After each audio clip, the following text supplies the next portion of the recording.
What exactly are emotions? Why do we feel joy, fear, anger, or even confusion? In this video we'll explore emotions, how they appear, and what they are.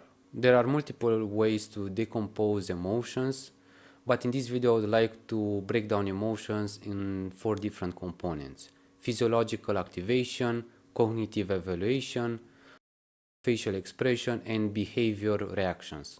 Let's start with the first one, physiological activation. Intense emotions typically involve physiological activation, meaning changes in the body's internal state, such as increased heart rate, alternate breathing patterns, and sweating. These are primarily regulated by the autonomic nervous system, which has two main branches, the sympathetic and the parasympathetic systems.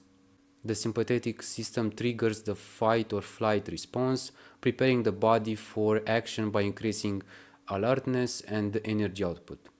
The parasympathetic system, in contrast, promotes rest and digest, helping the body relax and recover.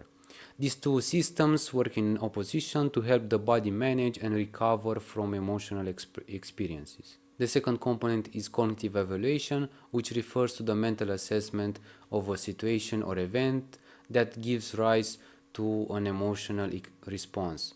This evaluation affects both the intensity and the quality of the emotion.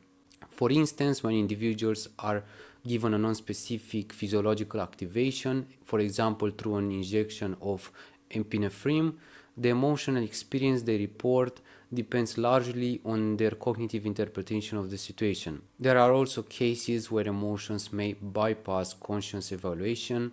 This suggests that not all emotions require deliberate cognitive evaluation. An example of this kind of emotion is the early learned fears from childhood. The third component I want to talk about is facial expression. I know that this is not always emphasized as a component of emotion, but I wanted to add it because it also plays a crucial role in emotional communication and experience.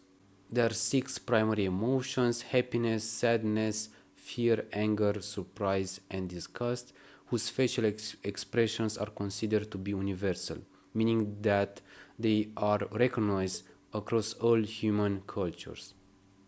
Facial expression also can influence emotional experience. For example, individuals who exaggerate a facial expression may feel the emotion more intensely, and those who force a facial expression, for example smiling, may begin to feel that emotion.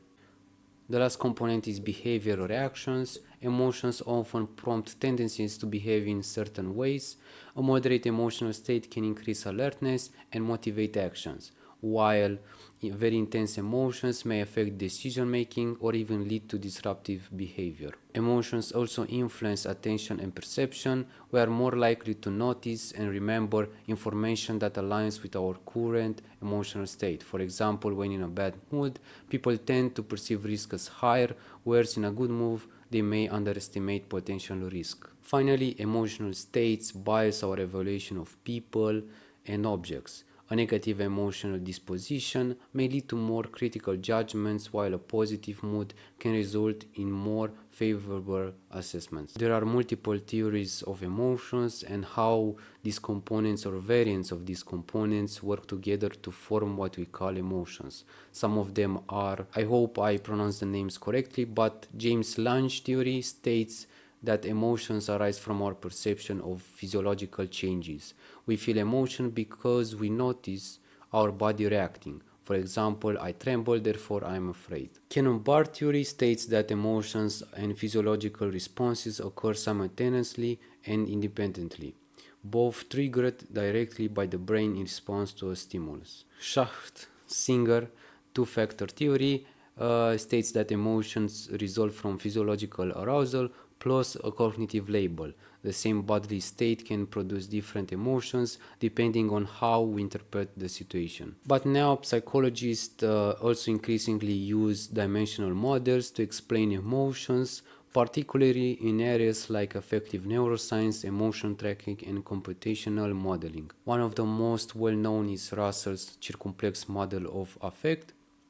This model represents emotions along two continuous dimensions, valence, how pleasant or unpleasant the emotion is, and arousal, the level of physiological activation or energy associated with the emotion. For example, joy is characterized by high arousal and positive valence, while calmness has low arousal but still positive valence.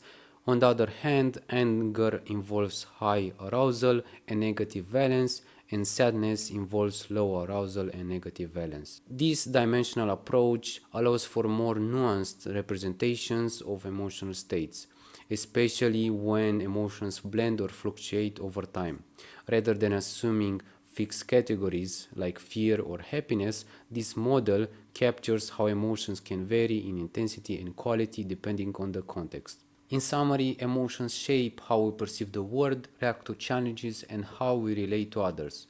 Emotions are multi-component processes that involve bodily changes, cognitive interpretation, expressive behavior, and behavioral tendencies. One thing is clear is that understanding emotions helps us understanding ourselves. Thank you for watching.